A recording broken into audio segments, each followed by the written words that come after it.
preventing future tragedies, what a jury says about the circumstances surrounding the death of a Saskatoon youth.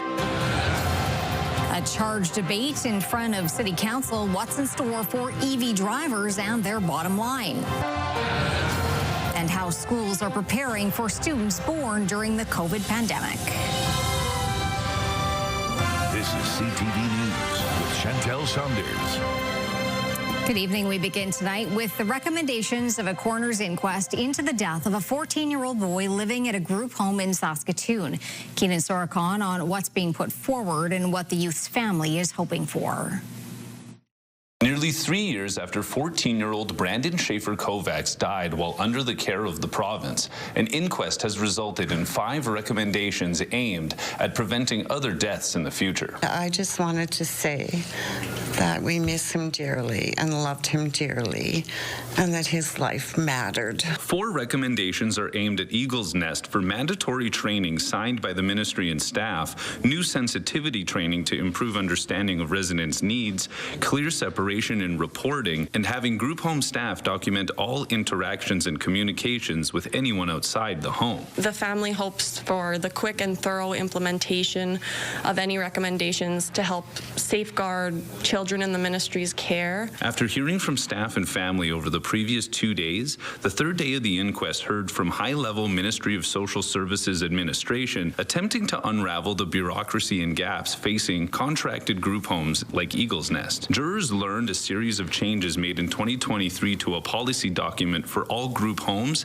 hasn't been officially implemented.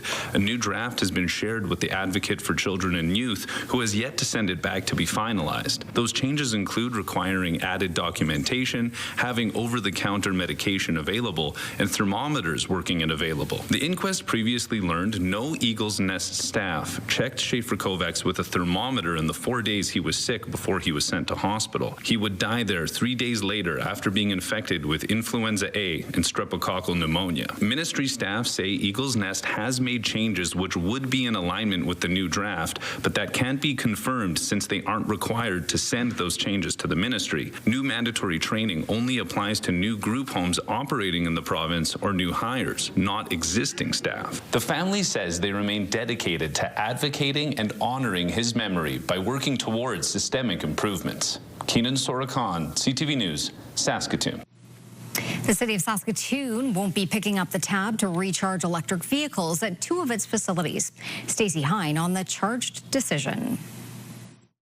Electric vehicle owners will soon have to pay to charge up at the Lawson and Lakewood Civic Centers. The city was footing the bill for those charging stations as part of a pilot project launched in May 2023 with the goal of supporting community EV adoption. The topic was discussed at City Hall for over an hour. I think just the length of this debate really proves that the pilot that we did have didn't necessarily wasn't created in a way that answers our questions. Earlier this month, a committee voted to start charging $5.35 per hour at the stations, aiming to fully recover costs. But the latest report from city administration says that fee could reduce usership by 50%, meaning the city may still end up subsidizing it up to $5,000. Administration recommended a fee of $3 per hour to recover some costs while encouraging people to use the charging stalls. The subsidy for that is estimated to be between $8,000 to $11,000. Most councillors voted in favor of the $5 fee.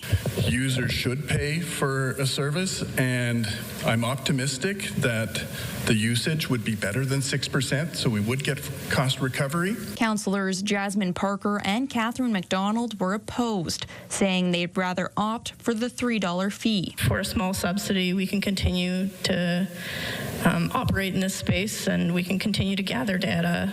We want to incentivize people to move forward, be a leadership in this field. In the end, council gave the $5 charging fee the green light, and it's expected to kick in over the next couple of months. Council is also asking administration to look into third-party providers for the charging stations. Stacey Hine, CTV News, Saskatoon. Saskatoon police have been granted more authority to seize drugs and street weapons in public spaces under a new city bylaw. Saskatoon City Council passed the bylaw earlier today. It follows new provincial legislation known as the Safe Public Spaces Act, which came into effect August 1st. Under the act, it is illegal to have or alter items that might be used as street weapons, such as bear spray, knives, and hypodermic needles without an appropriate reason. The act also prohibits drugs such as methamphetamine and fentanyl in public spaces. Municipalities and First Nations have the choice to opt out of the new legislation by passing a local bylaw. The Saskatoon Police Service asked City Council to opt in, which was unanimously approved by City councillors. Next week marks the start of another school year, a time that can be challenging for some children, but that could especially be the case for kindergarten students who were born during the pandemic. As Carla Shinkrick tells us, these newest members of the school family may pose a unique situation for educators. A big shock to the system. Stefan Barassa has worked in pediatric mental health for more than a decade. He says that shock could be on the way next week for some 5-year-olds heading to kindergarten. They were born in 2020 and early 2021, right during the pandemic. The families that would have done well, and the families that were vulnerable to that stress have taken a little bit longer to recover. Those families might have been a little bit scared, and that has lingered. Teachers and staff prepare to welcome these new students to their classrooms, ones whose formative years were in isolation, wearing masks and distancing. It's an influx of unique students entering their schools, and Barassa says overall, kids have rebounded. They've done well after the initial adverse experience, but there's a wider variability of skills coming into kindergarten right now. At Saskatoon Public Schools, the distinctiveness of this group of kindergarten students is on the radar. The fact that they missed out on opportunities in early years means a greater emphasis on play and peer interactions will be kept in mind. This could look like having extra focus on free play, sharing, taking turns in group games to build interpersonal skills, flexible curriculum pacing that meets students where they're at, and monitoring well-being. We reached out to Greater Saskatoon Catholic Schools, which tells us it isn't preparing for anything out of the ordinary. Reach out to resources, in-school resources. This expert maintains that parents play a key role in getting students adjusted. Children can also be vulnerable, so they can be malleable, positive or negative. He offers this if a parent suspects a child may have challenges heading to school. Go knock on the door of the school. Hi, I just want to take a look around. Could I see the kindergarten classroom? Even a 2-minute little preview will help that child immensely. On the upside of all of this, the Public School Division expects these COVID babies to be well-versed in FaceTime and other online communication. Carla Shinkrick, CTV News, Saskatoon. Although the future of $10 a day childcare in Saskatchewan remains uncertain, the provincial and federal governments are working together to create more than 500 new childcare spaces at post-secondary institutions across the province. Jacob Carr has the details on how the spaces could help remove a possible barrier to higher education. 450 new childcare spaces are being created at Saskatchewan Polytechnic campuses in Regina, Prince Albert, Moose Jaw, and Saskatoon, while the remaining 90 will be implemented at Northlands College in La Ronge. Saskatchewan Polytechnic says this will eliminate one of the barriers that many of its students face. Who hasn't heard stories about children on wait lists for months and even years awaiting space? Well, today's announcement will reduce that stress and that worry for families across our province. The provincial government says access to early learning and childcare for Saskatchewan's parents is crucial as demand for the spaces continues to increase. It is critical. We're trying to and working very hard as provincial government to make sure that wherever we can, that we can expand and create more childcare spaces across this province. And this is a perfect fit. According to the province, since the launch of the Early Learning and Childcare Agreement in 2021, Saskatchewan has created over 23,000 spaces. This puts them well on their way to reaching the goal of 28,000 new spaces by March of 2026. In regards to the provincial government reaching a deal with the federal government to extend the $10 a day daycare agreement past March of 2026, progress is said to have been made. We think there's an opportunity to make some changes there, and that's why we want to be able to sit down, and I know that our provincial officials reach out to their federal counterparts on a regular basis to say, let's have that conversation. negotiations are underway, as the Minister alluded to. These discussions will continue over the next several months, and I can assure you by the 2026 we'll have a new agreement in place. I'm fairly confident of that. The government of Saskatchewan says that 30% of the newly announced spaces will be designated for families facing barriers to access, including children with disabilities. Jacob Carr, CTV News, Regina. The province is lowering the cost of allowing livestock to graze on Crown land for another year. It's in an effort to help producers who have thinned their herds due to drought. As Damien Smith reports, it marks the third straight year the program has been enacted.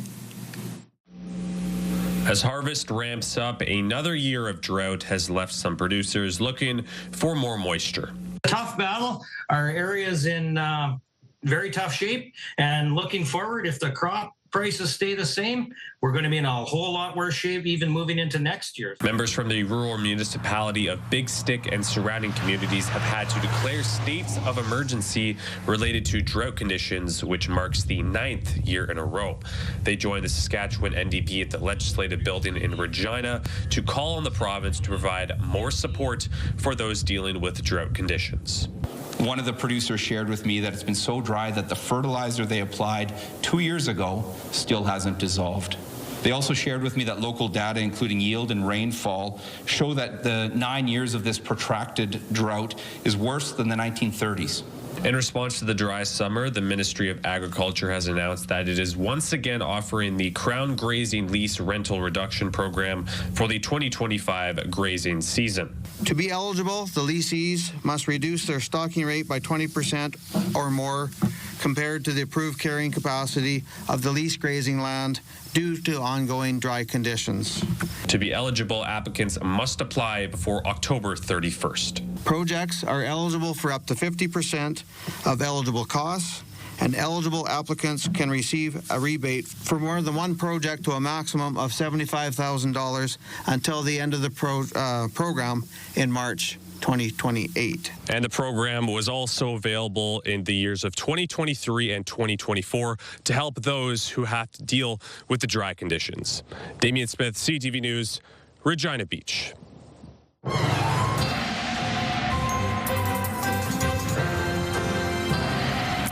Jeff, more of the heat and no rain in the forecast. No rain in the forecast. That high pressure ridge is keeping most of the clouds that might have some moisture associated with them out of our area and across most of Western Canada. You can see there's not a lot of activity going on. We see these flashes down in southern Saskatchewan. That's ground clutter. That is something where the radar gets fooled by the heat. And so right now, not a lot in the way of active weather. Even as we head into next week, more details on that later on. Prince Albert RCMP are asking the public to report sightings and information on the whereabouts of a 34-year-old man. Devin Natauhau is wanted for a variety of weapons charges, including possession of a firearm and ammunition in a motor vehicle, as well as flight from a peace officer. He might be driving a black 2017 Hyundai Accent with a Saskatchewan license plate. Police are asking the public not to approach him and to report all sightings and information about his whereabouts to police. 4 people were arrested in Prince Albert following a shooting that ended in a crash. Police were called just after 4 o'clock yesterday afternoon to the 1400 block of 1st Street East. The complainant heard multiple gunshots, then saw a red truck driving away on 15th Avenue East. Officers located the truck near 15th Street and 15th Avenue and followed it. The truck collided with another vehicle a few blocks away, and 4 people inside ran. All 4 were arrested a short time later. The 2 occupants of the other vehicle were treated by paramedics and taken to hospital with non-life-threatening injuries. A Saskatchewan man has pleaded guilty to offenses related to unlawful hunting. The charges follow an investigation that began in October when North Battleford conservation officers started looking into complaints of unlawful outfitting in the Wilkie area.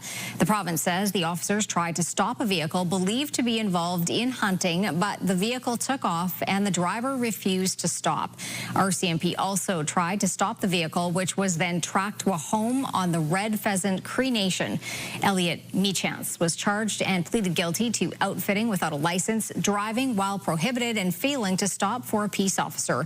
He was sentenced to 379 days in custody, followed by 2 years of probation, a 1-year driving prohibition, and 3-year hunting suspension. An American resident who was unlawfully guided by Chance was also fined $1,400 for engaging in unlawful hunting. The city of Saskatoon is showing its support for the riders as they get ready to play in the 60th annual Labor Day Classic. It's declared Friday Green and White Day. To mark the day, a retro Riders flag will be raised at Civic Square. Residents are encouraged to wear green and white to show their team spirit. Last week, it was announced that Saskatoon would play host to the Riders for a preseason game next May. That's a first for the city since the early 90s. The Riders take on their rivals, the Winnipeg Blue Bombers, on Sunday in the Labor Day Classic. Kickoff is 5 p.m. Still to come, a fatal shooting south of the border. Children among the dead. Also, how the Prime Minister is hoping to strengthen ties as he wraps up his visit to Europe.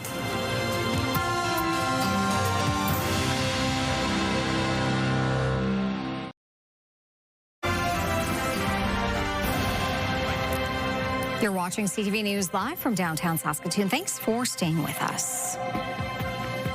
Americans are mourning the loss of 2 children who were killed in an attack on a Minneapolis school today. Minnesotans will not step away. We'll stand with this community. We'll redouble ourselves to do the best we can to understand what we can do to prevent any parent from having to receive the calls they received today, from any school dedicated to children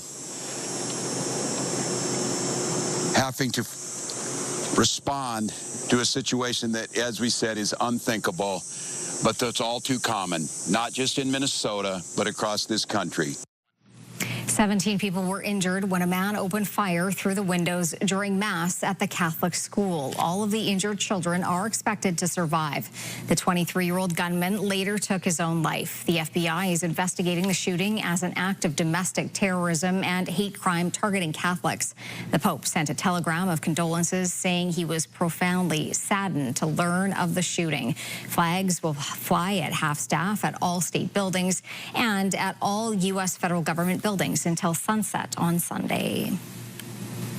The Prime Minister wrapped up his trip to Europe with a visit to Canadian soldiers stationed in Latvia, our largest overseas mission. Mark Carney offered up a message of gratitude after promising new military commitments. CTV's Abigail Beeman with the final day. Inside a field ambulance, up close with tanks, Prime Minister Mark Carney talked to dozens of Canadian troops to learn what they do, and he heard what they need. And you see how important, for lack of a better term, drones are in the Ukraine fight. We are watching, studying, understanding how that fight is there, but we need those pieces of equipment here in Latvia. Drone operator Wayne Fraser says modernization would help too, right down to his tactical vest. It is a little outdated. There's no modular capability with it, which can be a little bit impeding. We're also, back home, creating a new defense procurement agency so we can build at pace. So the women and men of the armed forces have cutting-edge military equipment that they need and deserve. About 200 kilometers from the Russian border, the Prime Minister announced a 3-year extension of Operation Reassurance, saying, unfortunately, the need for the Canadian-led NATO mission here has only intensified. Carney didn't take questions. His defense minister pushed on whether Canadian troops in Ukraine was a possibility, regardless of a ceasefire. These conversations are continuing. Obviously, the United States has an important role to play. So we'll see. Latvia was the last stop on a 4-country European tour for the Prime Minister, who told Canadian troops here in Latvia what he told Ukrainians in Kyiv, that the strategy for Russia needs to be deter and fortify. Abigail Beeman, CTV News, Camp Adige, Latvia. Many small business owners who have built their businesses on being able to ship to American customers free from customs charges are bracing for higher costs. In 2 days, the U.S. is ending the exclusion from shipping fees. CTV's Rachel Aiello on what it means for those in the line of fire. So we'll do a CUSMA form for these. The United States is scrapping its tariff exemption on parcels worth $800 or less. It means starting Friday, all of those U.S.-bound shipments will be hit with duties. It would have an immediate impact. The antique parts of our business are a substantial part of what we do. We've seen that business growing over the years, especially down into the U.S. Many small shop owners like David Pelkey are facing a tough choice: absorb or pass on the cost, cut off a key market, or go through the complex process of becoming CUSMA compliant. This is going to have implications for a lot of Canadian businesses, and it's coming at a time where you don't necessarily have a lot of resilience in the small business sector. But U.S. President Donald Trump dumping de minimis is also set to cost American consumers and could result in big headaches for border agents. It was there for a reason. Millions of duty-free packages enter the U.S. daily, but with this change looming, postal operators in at least 25 countries are suspending U.S. shipping, citing the lack of clarity around enforcement. Canada Post is not one of them.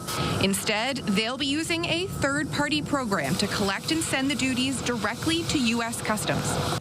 The Crown Corporation said the duty will be equal to the tariff rate of a product's country of origin. For Canada, the current rate is 35% for most goods. A key caveat to take note of: Canada Post flagged to us today that documents and gifts valued under $100 sent from Canadians, not businesses, will be exempt. Rachel Aiello, CTV News, Ottawa. Border security was the focus of talks between two Canadian cabinet ministers and the U.S. Secretary of State in Washington today. Justice Minister Sean Fraser called the 45-minute meeting productive. He was accompanied by Minister of Public Safety Gary Anasangari and Canada's so-called fentanyl czar Kevin Brosseau. Fraser says shared priorities were discussed, and the talks were an opportunity to highlight Canada's ongoing efforts to fight against fentanyl and transnational criminal organizations.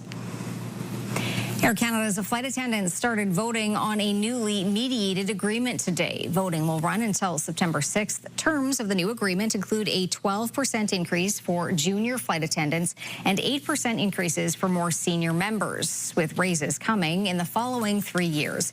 As part of the deal, flight attendants will now be paid when working while on their plane and when it's not in the air, depending on the type of aircraft they're on. If agreed upon, the deal will be in place until March of 2029. All right, Jeff, sound like a broken record, but it is hot out there and the heat's going to continue. The heat is going to continue through the long weekend. For many people, that's a bonus. We haven't had a lot of, I won't necessarily use the phrase heat wave, but we haven't had a lot of sustained hot temperatures, but we are getting them at the end of August. And so as we head into the unofficial wrap-up of summer, things are going to stay hot. But right now, let's take a look at our numbers. 30 degrees in Saskatoon, 29 in Prince Albert and the Battlefords. And as you can see, not much in the way of wind in all three locations. Saskatoon's almanac for today, a daytime high of 31 degrees, 8 degrees above the seasonal average of 23. The record warm temperature did not break it. It was in the 30s, 34 to be exact, from 1938. The record cold temperature on this date, 2 degrees in 1982, and the sun is going to go down at 8:06. Coming up, reaching back for a look at the Riders Labor Day Classic, how the game began decades ago.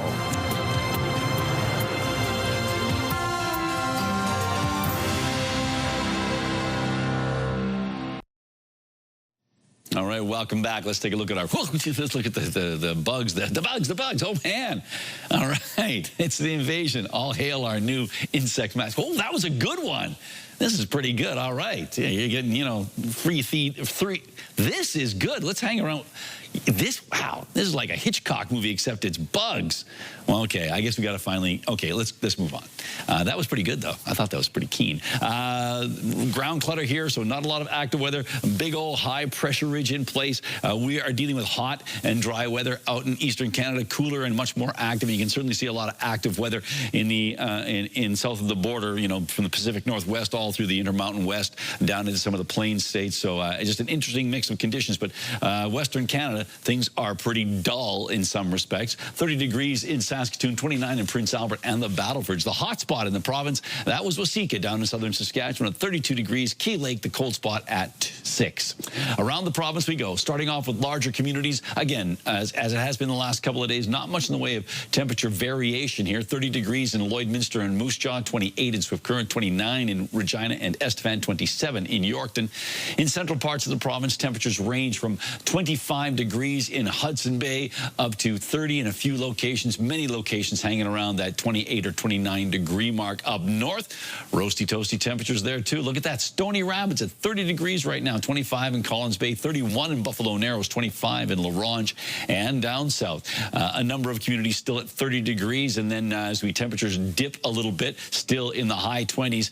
Weyburn at 29, so is Carlisle, 27 in Melville, Indian Head, and Broadview, and East End. Now on to our future cast. Well, the future looks a whole lot like the past, at least in the last 24 hours. Not a lot of active weather, and those pressure lines, those isobar lines staying far apart, so that indicates not much in the way of wind.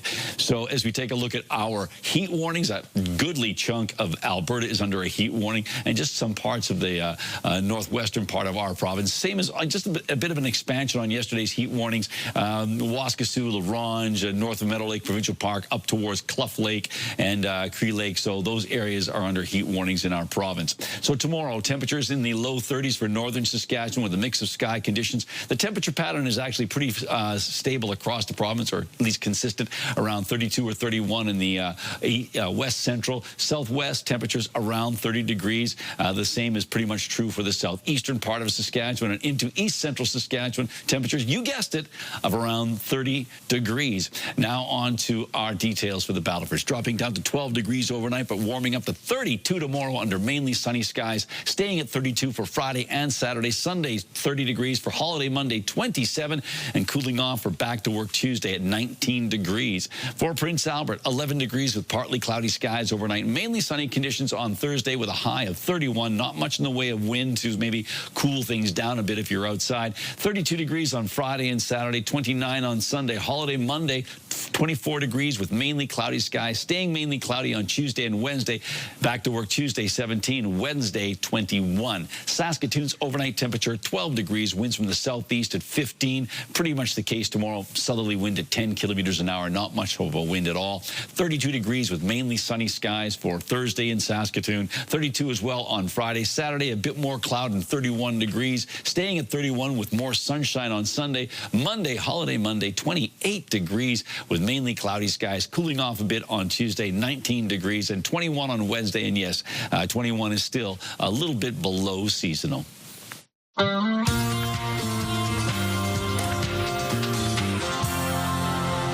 giant congratulations for being engaged! The proposal heard around the world!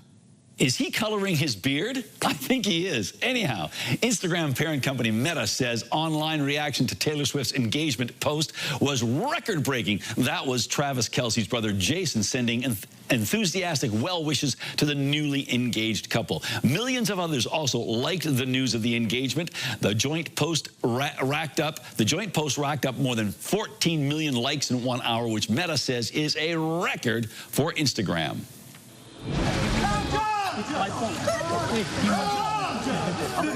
George Clooney arrived for the 82nd Venice Film Festival in style. He's there to promote his comedy with Adam Sandler titled Jay Kelly. Other stars expected at the festival include Julia Roberts, Dwayne "The Rock" Johnson, and Emma Stone.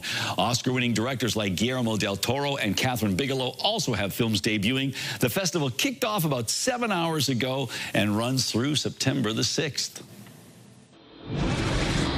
And reams of unseen Terry Fox footage is going to be showcased in a new documentary about the Canadian hero.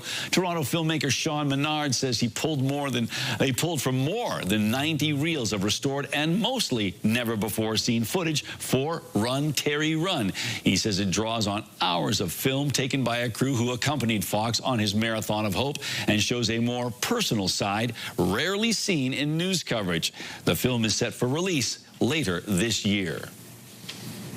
All right, Jeff, you've got a couple of critters and a beautiful sky to show us tonight. I show actually more than a couple of critters. Got a lot of critters in this first picture.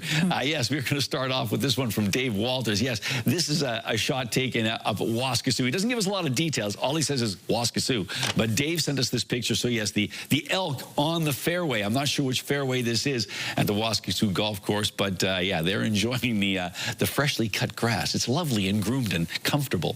Our next picture comes to us from Sean Murphy out in the Kerrobert area. And yes, our correspondent out there sometimes for weather, Ken.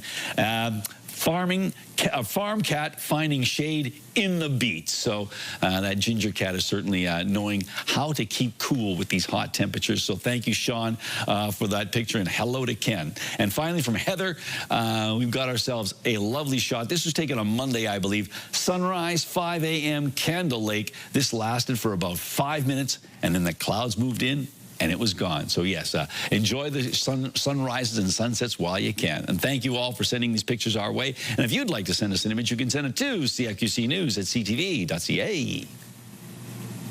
Still to come on CTV News, a look at the origins of the Labor Day Classic, how the Riders' rivalry began with the Winnipeg Blue Bombers.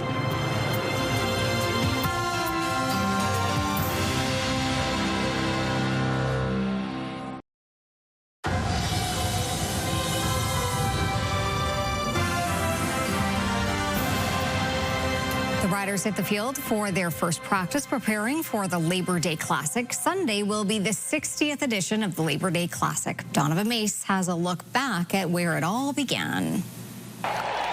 Labor Day and football go hand in hand in Saskatchewan. It's been part of my childhood, which was a long time ago. And the rivalry which it hosts each weekend is one Rider historian Rob Vanstone believes is the CFL's best. You have two teams at a certain echelon playing in this game. It takes it to a tier that's even higher, and that's a pretty high tier to begin with. All beginning 76 years ago, September 5th, 1949, the first Labor Day Classic played on a Monday afternoon between the Winnipeg Blue Bombers and the Saskatchewan Roughriders at Old Taylor Field. There's a crowd of 7,500 in attendance, which would be the biggest crowd to ever see a football game in the province up to that point. While the Bombers were running one of their plays, and the dog almost timed the waggle perfectly for the Bombers' play near their goal line. Lots has changed in the nearly 8 decades since the blossom of this all-time matchup. The 1951 game here was the first one that I think you would call a classic. But each of the previous 59 games has lived up to its name. This will go quarterback.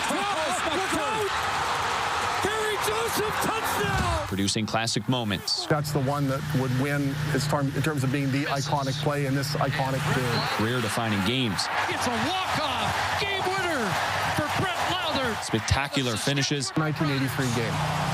Riders won 32-30 on a 41-yard field goal. And even some heartbreak. Has the accuracy, but it's short. A game even the players know feels different. Heard fans say, like, I don't care how many games you win, just beat Winnipeg on Labor Day, so there's a lot of passion there. And the hope Labor Day will continue to bring classics for another 60 years. Donovan May, CTV News, Regina.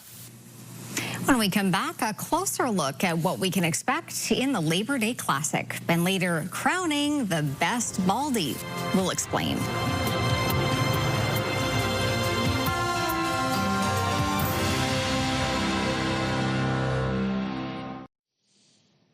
Welcome back. Time for our rural forecast as we head into tomorrow, and Thursday is looking, what a shock, hot.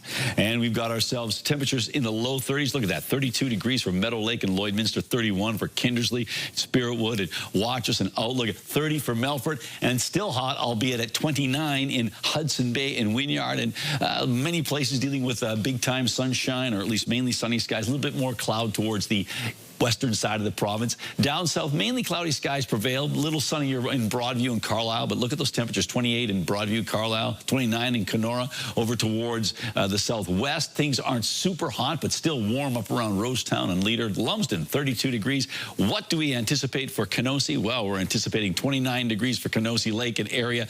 Looking at mainly sunny skies, winds out of the southeast at 15. And Kenosee Lake is one of those places where internet plans of up to 1 gig are available from Sasktel.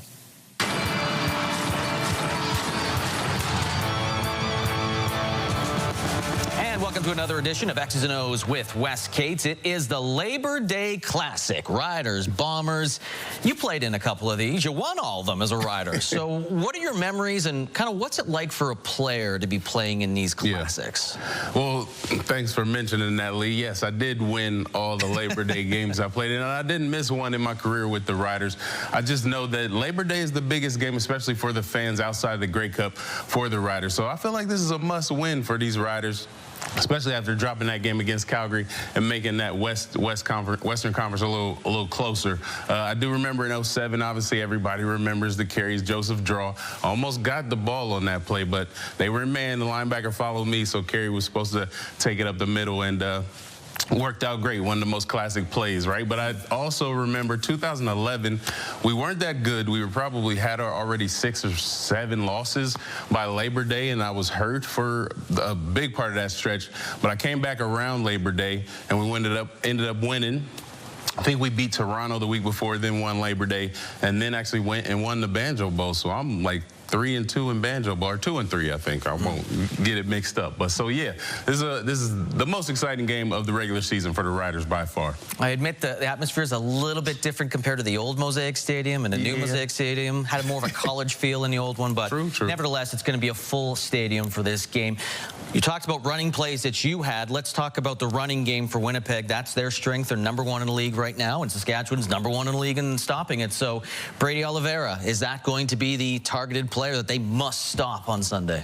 Yeah, I think so. I think Brady obviously is kind of the guy that gets this team going, right? He plays with energy. When he gets excited, the O-line gets excited. Obviously, a lot of Winnipeg's offense is off of that play action based off of the run game. So definitely, I think the Riders need to go ahead, focus in on Brady, make sure they get him under control, stop him. I think Winnipeg does a good job of trying to get him involved in the passing game and running draws and things like that. So I don't think you're really trying to completely shut him down, but you are trying to limit him and make them look to other guys to make plays. Obviously, Dembski is another guy you got to keep an eye on because they use him even in the run game as well. Yeah, he's kind of, we'll see if he can play. I know he was limited to practice. He did leave the last game. Stern won't be playing. They're going to be short in receiver, though. Dalton Schoen is going to return to the lineup, and he can get things done. Offensively for the Riders, their O-line took a bit of a hit with that Calgary Stampeders defense. Winnipeg, it's not more the sacks or the pressure, but they do a really good job with guys like Willie Jefferson getting their hands up, and that's the big thing you got to avoid. Well, that's what I was going to say, Lee, when we talked about this. Willie Jefferson has been a disruptor all season. He's gotten a lot of bat downs. He's probably up to like 10 deflections or something like that, and I think a couple have turned into interceptions. So I think as an offense, really Mark Mueller needs to really try to scheme, maybe get some of his main targets over to the field to get away from Willie Jefferson so Trevor Harris doesn't have to throw that way. I mean, obviously, you're going to read the defense and make the right throws, but I think really trying to scheme and understand where he is and Trevor understanding to maybe look that other way, away from Willie's side first, it will probably help get the ball down the field because Willie's just been amazing at understanding when he has time to rush and get to the quarterback and also when he just needs to dance with the O-line and then get his hands up when he sees a quarterback looking in his direction. 3 out of 4 have been won by the Blue Bombers recently, and the last 3, the difference has been 2 points. They've been really close games, so we'll see what happens this week, and we'll analyze the game and look forward to the Banjo Bowl on another edition of X's and O's. The U of S Huskies are entering the football season with high expectations and high rankings. The Huskies are ranked first in the conference in the Canada West Conference coaches poll, followed by the Regina Rams, who are ranked second. Nationally, the U of S Huskies will head into the first week ranked 9th, 1 spot behind Manitoba and 1 spot ahead of Regina. Laval is ranked #1 in the country, followed by Laurier, Montreal, Western, Bishops, Queens, and Guelph. Last season, the Regina Rams defeated the Huskies in the conference final at Griffith Stadium. Both the Huskies and Rams opened the season this weekend. Many Saskatchewan residents struggle with navigating the healthcare system, according to a new report from Saskatchewan Blue Cross. In its 2025 health literacy report, the insurance provider says that as many as 2 in 3 people in our province struggle with health literacy. As many as 76% overestimate their ability to understand and navigate healthcare. A third of people consulted over a 2-year period saw delays in treatment due to a confusion or a lack of information. Blue Cross says some potential Potential solutions include improvements to virtual care and other resources. Postal workers in Winnipeg are calling on Canada Post to provide safety training. An attack on a mail carrier over the weekend. And as CTV's Joseph Bernacki shows you, the union hopes self-defense training could help keep mail carriers safer on their routes. On any given day, postal workers could face any number of dangers, be it dogs, slippery roads, and increasingly, people. Over the past 12 months or so, we've had 12 incidents of carriers being attacked in various states and places, every area of the city, with various circumstances, different levels of severity. Sean Tugby, the local president of the Postal Workers Union, says while confrontations on the job are rare, postal carriers want self-defense training. The union believes that could be a less invasive approach to a confrontation rather than carrying a weapon. I think it's a skill, that necessary skill that most people should have. We're looking for ways to defend ourselves in case we're in a precarious place. Michael Tavares owns Gracie Jiu-Jitsu and started teaching martial arts in 2012. Tavares says the skills learned in Jiu-Jitsu are very practical for self-defense and could be learned by anyone. You don't need to be a competitor or an athlete to do this. You just need to know a series of techniques that is going to be simple to do. Tavares says a couple weekends of training with regular follow-up learning every few years should help someone defend themselves while on the job. It's all part of an effort to boost an individual's self-confidence and their spatial awareness. Making the job more enjoyable, learning how to even prevent and see situations arising that they could avoid much more easy and clear. In a statement to CTV News, a spokesperson from Canada Post says their employees are equipped with tools and receive regular safety training on de-escalation and self-removal from dangerous situations. Local operational leaders and employees are also empowered to decide whether to temporarily stop deliveries if they do not feel safe in certain situations. Sean Tugby says more can be done to keep their letter carriers safe on the job. We should be able to work safely no matter what season it is. Joseph Bernacki, CTV News, Winnipeg. Turning to local gas prices now, the average price in Saskatoon is currently $1.44 a litre. The lowest price in town, $1.28.9. On Saskatchewan markets, Cameco was down more than $2 today, and Nutrien finished the day at $80.24. Coming up, the Bombers put out quite the billboard ahead of the Labor Day Classic. And a celebration of hairless hopefuls.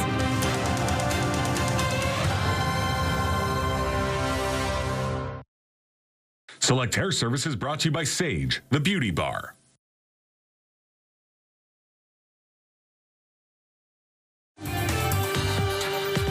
Get comfortable and settle in with these top shows all right here tonight on CTV. Well, the best in bald was crowned in Chicago at a brand new competition. A man who dressed and looked like Mr. Clean won the first ever Bald Off. It was billed as a contest to declare the baldest baddie. A hairless cat even showed up. Seems like everyone had fun, but we haven't heard whether the Bald and Beautiful will return. Oh, it'll be back. It'll be back. It looks exactly. like it was fun. It looks like. There you go. Too bad. I wonder if somebody was there dressed up as Kojak. Who loves you, baby? Kojak, still a reference. Well, as we know, the Riders are facing the Bombers on Sunday, and already Winnipeg is poking fun at the host city. A handful of billboards like this have gone up in Regina. They say, wait for it, friends don't let friends wear green, alongside images of some celebrating Blue Bomber fans and a Green Riders fan who looks like he might be feeling a little bit stressed. Below this, the cheeky message says a public service message from the Winnipeg Blue Bombers. So they're so cheeky. It's the jape of the season. There you go. Lots going on this weekend, of course. Yes, a lot going on this weekend. We have a number of things. First of all, early start on the weekend. Maybe check out the rooftop happy hour at the Rainey Modern. That happens every Thursday night. I think the last one is tomorrow. Okay. And then there's also the Broadway Avenue. They shut it down. They have like an evening street fair kind of thing going on there, I believe, on Broadway Avenue. And then, of course, we're getting ready for the big weekend, and we're talking fireworks. So Friday and Saturday. There's lots of things going on at River Landing, the local Gather Market, as well as on the traffic bridge. So there'll be tons of stuff going on with that. And of course, every night we have fireworks, different crews each night, choreographing the fireworks to music. And so there is lots going on. And then of course, there's just, we've got the perfect kind of weather. Did I bring the clicker to actually show you the weather for tomorrow? No, I did not. It's going to be hot. It's going to be hot. Right? It's going to be hot. 32 degrees tomorrow for a daytime high and staying in the 30s as we go through the weekend. Thanks for watching. Where are the mosquitoes? Gone. I hope.